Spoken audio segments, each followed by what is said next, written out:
الحمد لله والصلاة والسلام على رسول الله أما بعد أعوذ بالله من الشيطان الرجيم بسم الله الرحمن الرحيم ووصى بها إبراهيم بنيه ويعقوب يا بني إن الله اصطفى لكم الدين فلا تموتن إلا وأنتم مسلمون. وقال النبي صلى الله عليه وسلم مروا أولادكم بالصلاة وهم أبناء 7 سنين واضربوهم عليها وهم أبناء 10 وفرقوا في المضاجع أو كما قال رسول الله صلی اللہ علیہ وسلم. اب بیان تقریر تو نہیں کرنی ہے، لیکن آپ کے اس عظیم الشان مکتب کو اور مکتب کے اساتذہ کو، ذمہ داروں کو دیکھنے کے بعد کچھ باتیں جو مجھے سمجھ میں آئی ہیں آپ کی اس نئی نسل کے لیے میں کہنا چاہتا ہوں.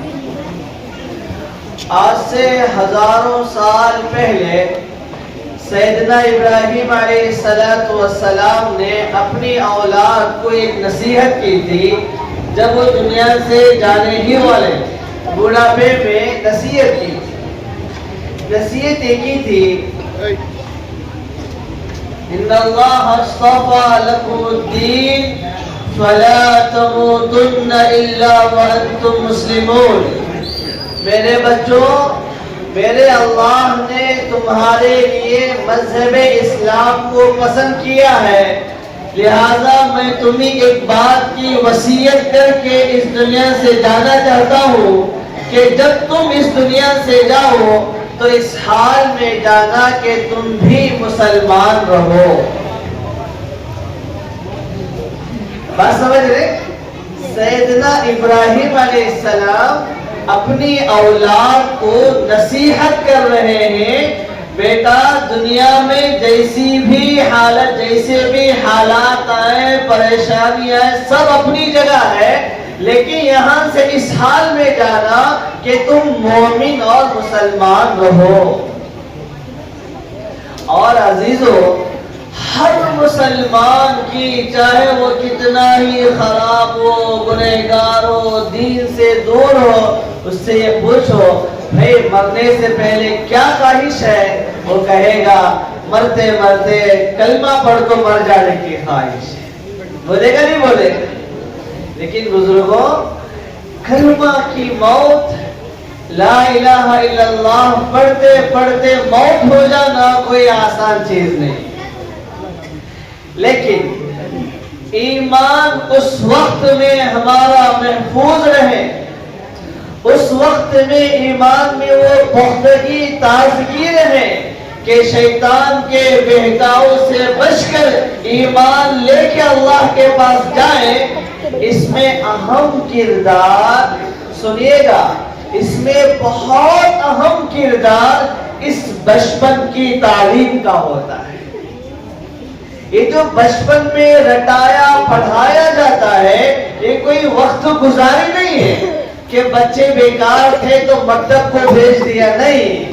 یہ ان بچوں کی اصل وقت میں ایمان کی حفاظت کا سب سے پہلا طریقہ کار. جس بچے کا ایمان بچپن میں مکتب میں ہوتے ہوئے مضبوط ہو جاتا ہے، وہ اللہ کو جان لیتا ہے، رسول اللہ کو پہچان لیتا ہے، جنت اور جہنم کو یقین سے مان لیتا ہے، وہ بچہ زندگی بھر ایمان پہ باقی رہتا ہے. دنیا کی کوئی طاقت اسے اور اس کے ایمان کو نہیں خرید سکتی. میں آپ کو ایک قصہ سناتا ہوں. چند سال پہلے، اور سے سنیے گا، چند سال پہلے، 10-15 سال پہلے گجرات میں بہت حالات ہوئے، بڑے لوگ جانتے ہیں. اس وقت ملک بھر سے بہت ساری تنظیمیں مسلمانوں کی عیسائیوں کی سب امداد کے نام پر پہنچی ہوئی تھی. تو مسلمانوں کی ایک تنظیم بھی پہنچی ہوئی تھی بہت سارے تنظیموں میں سے. اس میں ایک بڑے مولانا بھی. تو سب نے مشورہ کیا کہ ہم اپنا مال اسباب کھانا پینا لے کر آئے ہیں, ہم کو کہاں جانا چاہیے.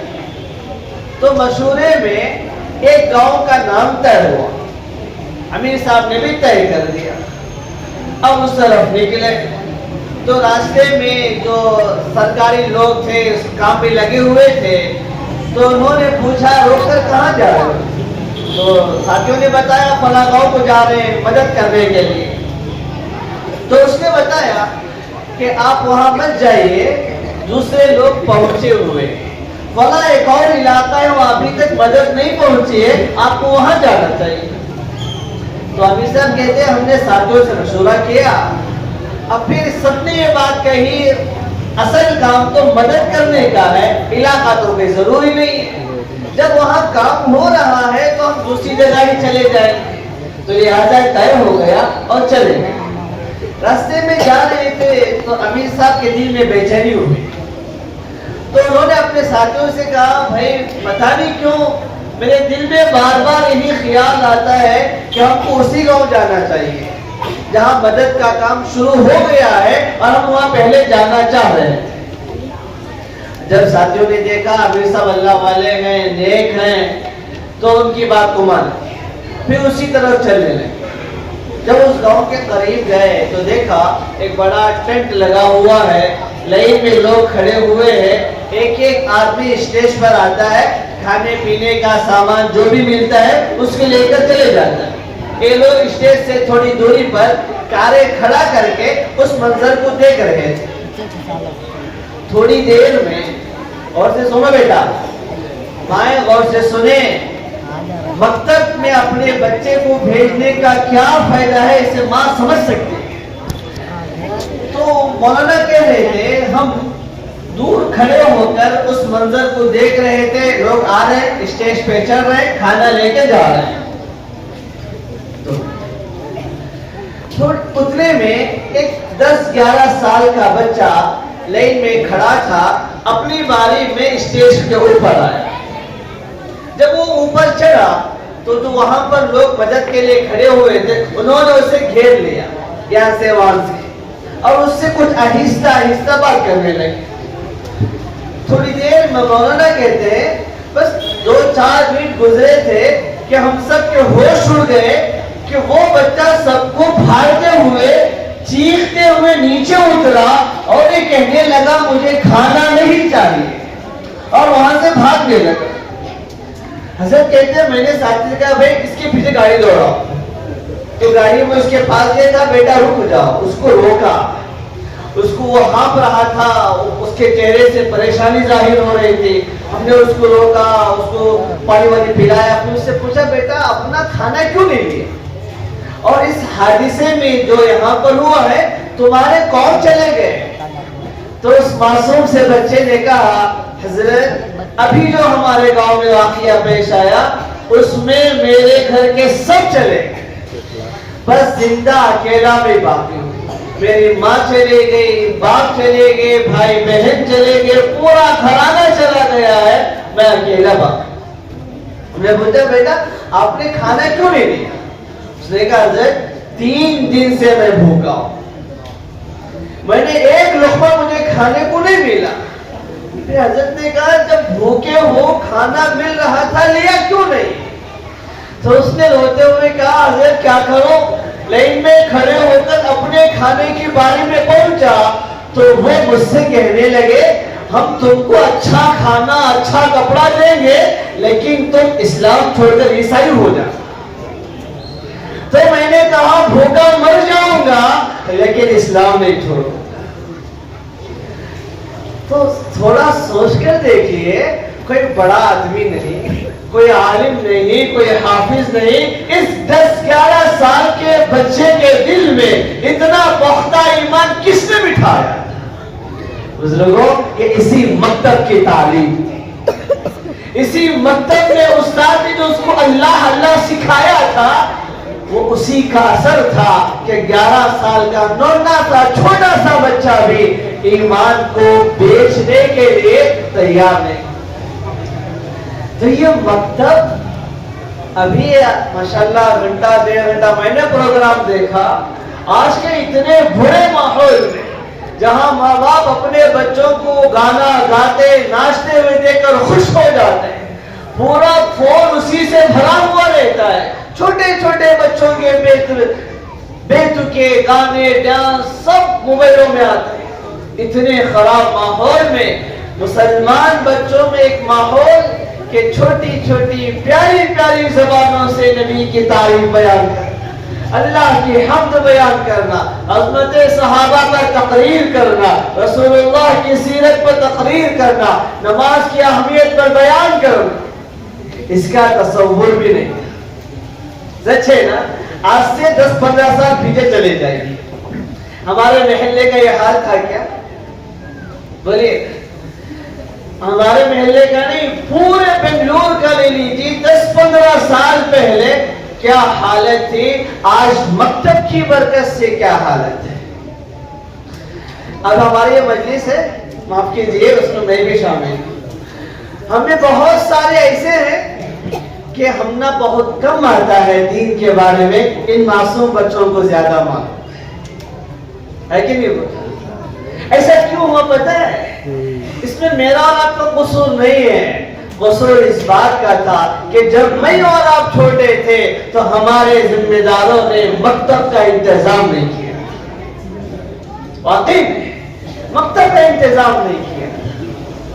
آج مکتب کی ہی برکت سے اتنے بچے ہیں ماشاءاللہ, قرآن بھی پڑھ رہے, نعت بھی پڑھ رہے, تقریر بھی کر رہے. اگر ان کا حلیہ بدل دینا, ان کے جو ڈریس ہے اس کو بدل کے جھبا شریف پہنا دیں جیسے مدرسے میں پہنتے ہیں, تو کوئی سمجھ ہی نہیں پائے گا کہ یہ بچے مدرسے کے بچے ہیں یا مکتب کے بچے. سمجھ رہے؟ اتنا عمدہ ماشاءاللہ اپنا پروگرام پیش کر رہے ہیں. بعض بچے تو بہت آگے تھے نعت پڑھنے میں, تقریر کرنے میں. وہ ایسا لگ رہا تھا کوئی مدرسے کا طالب علم ہے جو سال بھر تقریر کی مشق کرتا ہے اور اب تقریر کر رہا ہے. بزرگوں, آسان نہیں ہے اسٹیج پہ آ کر بیان کرنا, بہت مشکل چیز ہوتی ہے. وہ مائیں اور وہ باپ بہت ہی خوش نصیب ہیں جنہوں نے اپنے بچوں کو اس حال میں دیکھا. بڑی خوش نصیبی کی بات ہے. اللہ تعالیٰ قرآن کی برکت سے بہت عزت دیتے ہیں. افریقہ میں ایک مدرسہ چل رہا ہے. میں آپ کو ایک چیز بتاؤں, مجھے آپ کے مکتب میں جو سب سے الگ لگا تھا وہ کیا پتا ہے؟ وہ ذمہ داروں کا جذبہ. واقعی کہہ رہا ہوں, بہت سارے جگہ جانا ہوتا ہے لیکن ذمہ داروں کو مدرسے سے کے پروگرام سے تعلق اتنا ہوتا ہے, پروگرام دیکھتے ہیں بس. لیکن میں نے اسٹیج پر دیکھا کہ جو بھی بچہ آتا ہے ذمہ دار ٹوٹ پڑتے ہیں اس کو محبت دکھانے. اور میں نے یہ بھی دیکھا کہ اس کو پکڑ کر بلاتے ہیں. میں نے صدر صاحب کو بار بار دیکھا, بیٹا کیا بنو گے؟ حافظ بننا ہے. بات سمجھ رہے؟ تو آپ کے محلے والے نا بڑے خوش نصیب ہیں کہ دل والے, واقعی جذبے کام کرنے والے ذمہ دار آپ کو نصیب ہو رہے ہیں. ماشاءاللہ. اساتذہ کی محنت تو دیکھ ہی رہے, اگر اچھے اساتذہ نہ ہو تو اچھا مکتب کا سوال ہی نہیں. میں آپ کو استاد کے بارے میں قصہ چھوڑیے. بہت ایک بات میں آپ کو بتاؤں, کوئی ایک طالب علم ہے, ایک بچہ ہے جس نے اسکول 10ویں پڑھی, پھر وہ کالج گیا, ڈگری پڑھا, وہ بڑا ڈاکٹر بنا. لیکن وہ پھر پوری پڑھائی پڑھنے کے بعد وہ آ کر لگ گیا میڈیکل کھول کو بیٹھ گیا. لوگ کیا کہیں گے؟ اچھا کام کیا بھائی, تیرا کام تھا آپریشن کرنا, تو بہت آگے بڑھ کر آیا ہوا, اتنا چھوٹا کام کر رہا ہے. ایک چھوٹی سی کلینک کھول کر بیٹھ گیا جہاں ضرورت تھی کسی گاؤں میں. میں آپ کو بتاؤں, یہ جو آپ کے مکتب کے اساتذہ ہیں نا, یہ معمولی لوگ نہیں ہیں. آپ جانتے ہیں کہ 8 سال 10 سال رات دن مدرسے میں پڑھ کر کیا صرف نورانی قاعدہ پڑھانے کے لیے پڑھے تھے؟ بخاری شریف پڑھا ہے، ہدایہ پڑھا ہے، جلالین پڑھا ہے، مشکات پڑھا ہے، بہت کچھ پڑھا ہے، اور یہ بڑی بڑی کتابیں پڑھا سکتے ہیں، بات سمجھ رہے ہیں؟ لیکن سب کو چھوڑ کر آپ کی اس نسل کو، آگے کی نسل کو دیندار بنائے رکھنے کے لیے آپ کی مسجد میں آ کر بیٹھ گئے۔ آپ حضرات کو ان اساتذہ کی بڑی قدر کرنا چاہیے کہ انہوں نے بڑی بڑی ذمہ داریاں نبھا سکتے تھے، وہ سب چھوڑ کر صبح و شام مکتب میں، نورانی قاعدے میں چھوٹے چھوٹے معصوم بچوں پر محنت کرنے میں لگے ہوئے۔ قدر کریں گے انشاءاللہ۔